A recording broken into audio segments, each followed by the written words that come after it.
আজ FIFA football বিশ্বকাপের knockout পর্বে অর্থাৎ রাউন্ড অফ 32 এর দ্বিতীয় ম্যাচে ব্রাজিল এবং জাপান মুখোমুখি হয়েছিল। এই ম্যাচের ফলাফল অলরেডি আপনারা জেনে গেছেন। ব্রাজিল 2-1 গোলে জাপানের বিরুদ্ধে জয়লাভ করেছে। এখন এই ম্যাচে কিন্তু 2-1 গোলে দেখে ভাবতে পারেন যে খেলা মনে হয় হাড্ডাহাড্ডি হয়েছে, কিন্তু বিষয়টা মোটেও এরকম না। ব্রাজিল দুর্দান্ত খেলেছে, বিশেষ করে ভিনিসিয়াস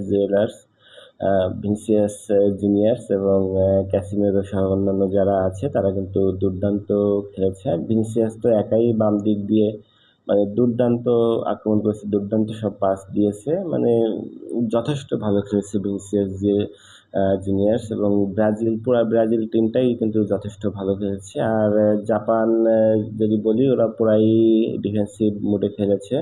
পুরা 10 জন প্লেয়ারই জাপানের অর্ধে রেখে জাপান খেলেছে। মানে ব্রাজিল যখনই বল নিয়ে আক্রমণে গেছে, জাপানের 10 জন প্লেয়ারই তাদের ডি বক্সের আশেপাশে এসে সেট হয়ে গেছে, এবং বল যদি কখনো রিকভারি করতে পেরেছে বা গোলকিপারের কাছে গেছে, তখন লং পাসে তারা আক্রমণে যাওয়ার চেষ্টা করেছে এবং দু এক সময় সফলও হয়েছে। আর প্রথম গোলটা কিন্তু জাপানই দিয়েছিল।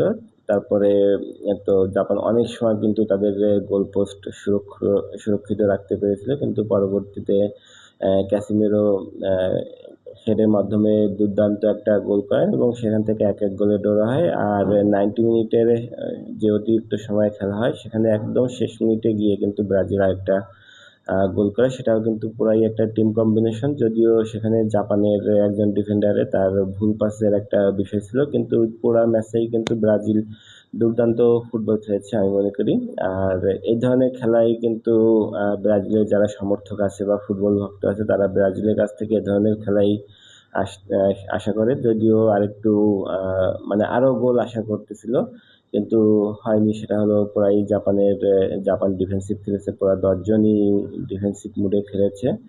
আর মাঝে মাঝে কিন্তু জাপান হুটহাট করে ভালোই আক্রমণে গিয়েছে, এবং প্রথম গোলটা তো জাপানই করেছে। আরো তারা কিন্তু ভালো কিছু সুযোগ তৈরি করেছিল, কিন্তু ওই আমার মনে হয় যতটা না ব্রাজিলের ডিফেন্সে কৃতিত্ব, তার থেকে বেশি কৃতিত্ব আর জাপানের ওরকম ভালো কোনো স্ট্রাইকার নেই এবং স্কিলফুল প্লেয়ার নেই। সেই জন্য জাপান ওই হুটহাট করে আক্রমণে গিয়েও দেখা যাচ্ছে শেষ পর্যন্ত গিয়ে ওই কাঙ্ক্ষিত পরিণতিটা দিতে পারেনি।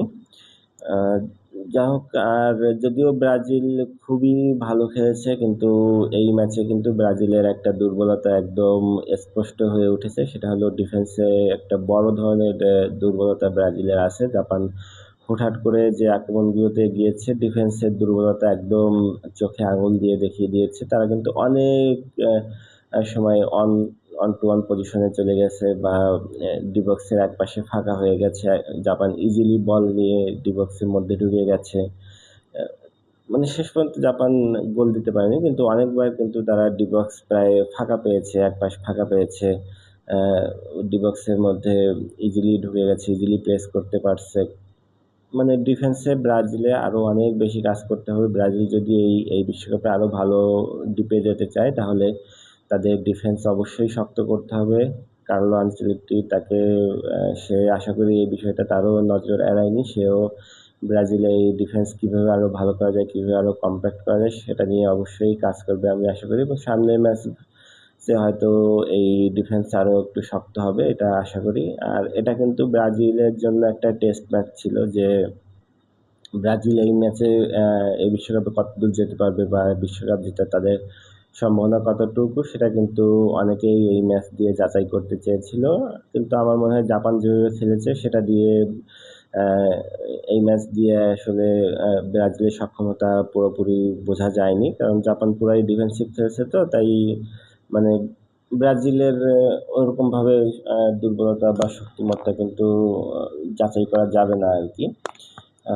কারণ যদি দেখা যাচ্ছে হাড্ডাহাড্ডি বা নর্মাল যে খেলা সেটা যদি হতো, তাহলে ব্রাজিলের মিডফিল্ড, অ্যাটাক, তারপর ডিফেন্ডার এইগুলোতে কিন্তু একটা ভালো মানে ধারণা পাওয়া যেত। কিন্তু পুরাই ডিফেন্সিভ খেলার কারণে জাপান, ফলে মিডফিল্ড তারপর অ্যাটাক কোনোটাই নিয়ে কিন্তু ওরকম ভাবে মন্তব্য করা যাবে না। তবে ডিফেন্সের দুর্বলতা আমার কাছে চোখে পড়েছে, যেটা আপনাদেরও চোখে পড়েছে কিনা জানি না। আর জাপান যথেষ্ট পরিশ্রম করে খেলেছে তারা। মানে কি বলবো, যে এরকম খেলা আসলে জাপানের কাছ থেকে আমরা আশা করিনি। যখনই ব্রাজিল ভার্সেস জাপান পড়েছিল তখন সবাই ভেবেছিল যে একটা হাড্ডাহাড্ডি লড়াই হবে, কিন্তু এরকম না। ব্রাজিল পুরা ম্যাচটাই ডমিনেটিং করে খেলতে পেরেছে এবং জাপান সেই সুযোগটাও তাদেরকে দিয়েছে। মানে মাঝমাঠে যদি ব্রাজিলের প্লেয়ার বল পাইতো, জাপান কিন্তু সেই বল রিকভারি করার তেমন কোনো চেষ্টাই করেনি, বরং সাথে সাথে তারা ডিফেন্সে চলে এসেছে সেটা তাদের গোল পোস্ট রক্ষা করার জন্য, কিন্তু শেষ পর্যন্ত কিন্তু তারা 2-1 গোলে হেরে গিয়েছে। ব্রাজিলের জন্য শুভকামনা। আশা করি ব্রাজিল সামনের ম্যাচগুলোতে আরও ভালো খেলবে। ফুটবল ভক্ত হিসেবে যারা মানে প্রকৃত ফুটবল ভক্ত তারা চাইবে যে ব্রাজিল যেন তার ছন্দে ফিরুক। তো আপনাদের এই খেলা কেমন লেগেছে? ব্রাজিলের কোনো ডিফেন্ডার বা মিডফিল্ডে আপনাদের কোনো দুর্বলতা চোখে পড়েছে কিনা, এবং কোনো কিছু পড়লে আপনারা কমেন্টসে জানাতে পারেন। ভালো থাকবেন। কথা হবে অন্য কোনো ভিডিও নিয়ে, অন্য কোনো বিষয় নিয়ে। ভালো থাকবেন।